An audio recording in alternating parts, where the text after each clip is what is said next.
अर्जुन अंधविश्वास का मजाक उड़ाता था। उसे लॉजिक और रीजन ज्यादा पसंद थे।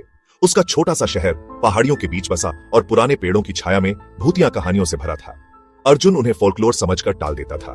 फिर भी एक जगह ऐसी थी जिसे वो भी इग्नोर नहीं कर सकता था। पहाड़ी पर बनी पुरानी हवेली वीरान पड़ी थी, एक अजीब सी खामोशी में डूबी हुई। इसकी टूटती हुई दीवारें और ऊंचे ऊंचे जंगली पौधे भूले हुए वैभव की फुसफुसाहटें करते थे।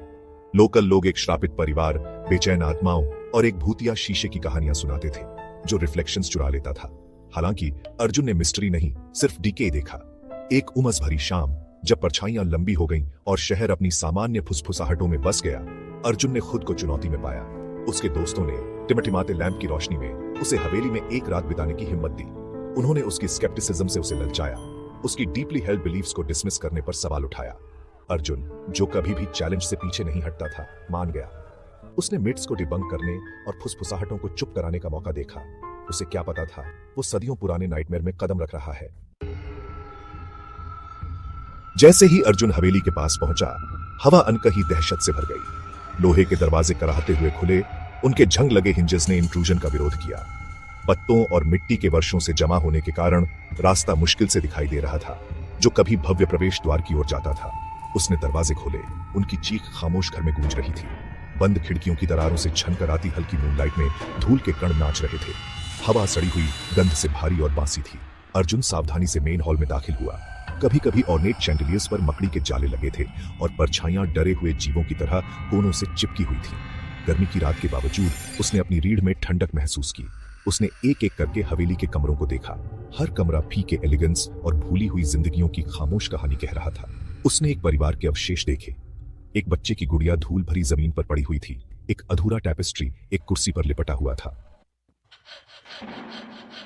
अर्जुन ऑब्जेक्टिव बने रहने के लिए दृढ़, अपनी रीढ़ में रेंगती हुई बढ़ती बेचैनी को रैशनलाइज करने की कोशिश करता रहा। उसने क्रीकिंग फ्लोरबोर्ड्स को एज के लिए और कोल्ड ड्राफ्ट्स को टूटी खिड़कियों के लिए जिम्मेदार ठहराया। फिर भी वह देखे जाने की भावना अनदेखी आंखों द्वारा उसकी हर हरकत पर नजर रखने की भावना को दूर नहीं कर सका। उसने एक लाइब्रेरी खोजी जिसकी शेल्फ्स अभी भी चमड़े से बंधे वॉल्यूम से भरी हुई थी। पुराने कागज की घिसी पिटी गंध हवा में भर गई। जैसे ही उसने अपनी उंगलियों को स्पाइन्स पर फिराया, उसने एक अकठनीय उदासी, वर्षों से गूंजते हुए नुकसान की भावना महसूस की। उसे 2 वॉल्यूम्स के बीच एक डायरी मिली।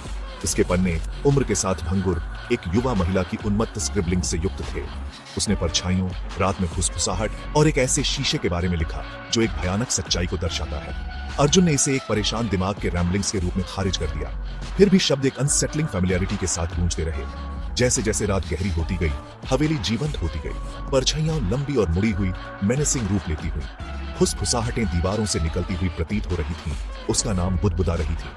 अर्जुन ने अपने स्केप्टिसिज्म के बावजूद अपने दिल को एक प्राइमल फियर की चपेट में महसूस किया। अर्जुन डर और रुग्ण जिज्ञासा के मिश्रण से प्रेरित होकर आगे बढ़ता रहा।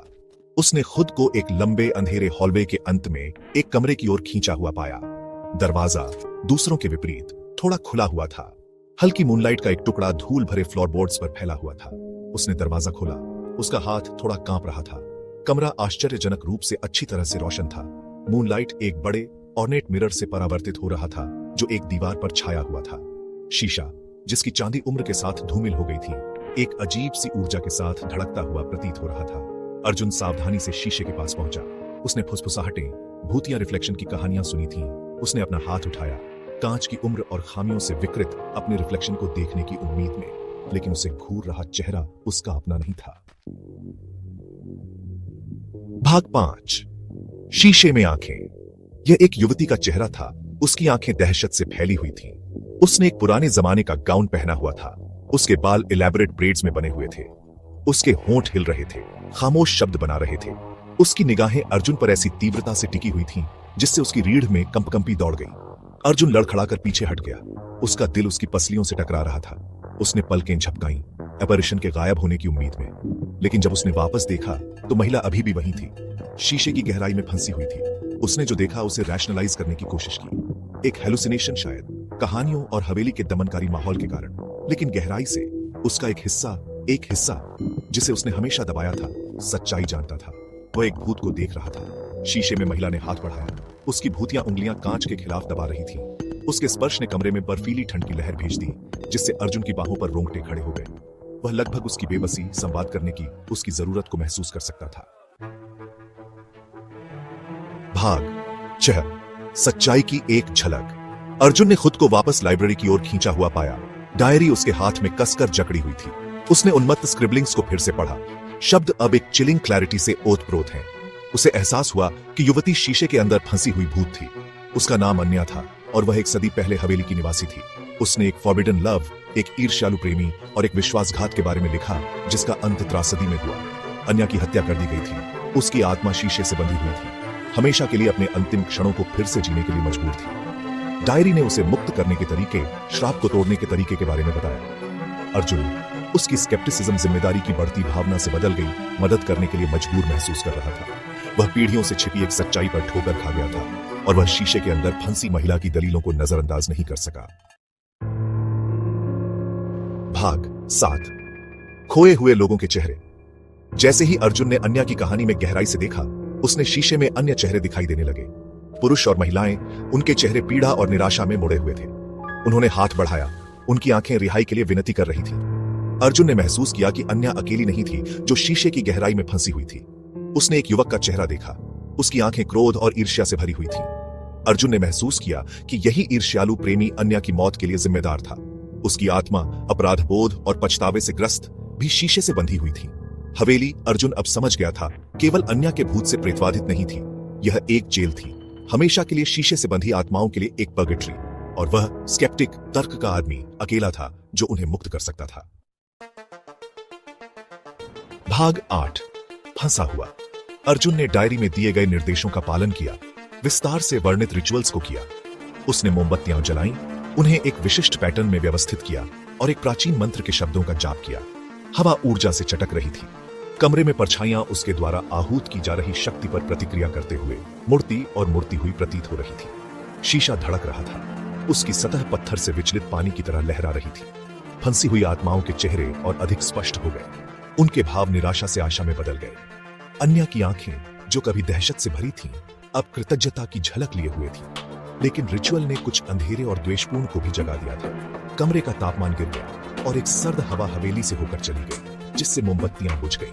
ईर्ष्यालु प्रेमी, उसका चेहरा गुस्से में विकृत, शीशे से निकला। उसका भूतिया हाथ अर्जुन के लिए पहुंच रहा था। भाग 9 प्रेतवाधित प्रतिबिंब। अर्जुन डर के आगे दृढ़ संकल्प अपने स्थान पर खड़ा रहा। उसने महसूस किया कि प्रेमी मृत्यु में भी ईर्ष्या और क्रोध से प्रेरित होकर अन्या की रिहाई को रोकना चाहता था। अर्जुन को न केवल अन्या के लिए बल्कि शीशे के अंदर फंसी सभी आत्माओं के लिए रिचुअल को पूरा करना था। हवेली उसके खिलाफ लड़ती हुई प्रतीत हो रही थी। उसके पैरों के नीचे फ्लोरबोर्ड्स अशुभ रूप से कराह रहे थे। भूतिया हवा उसके चारों ओर घूम रही थी, उसके साहस के अंतिम अवशेषों को बुझाने की कोशिश कर रही थी। लेकिन अर्जुन एक नए उद्देश्य से प्रेरित होकर रुका नहीं। उसने मोमबत्तियां फिर से जलाईं। उसके हाथ कांप रहे थे, लेकिन उसका संकल्प अटूट था।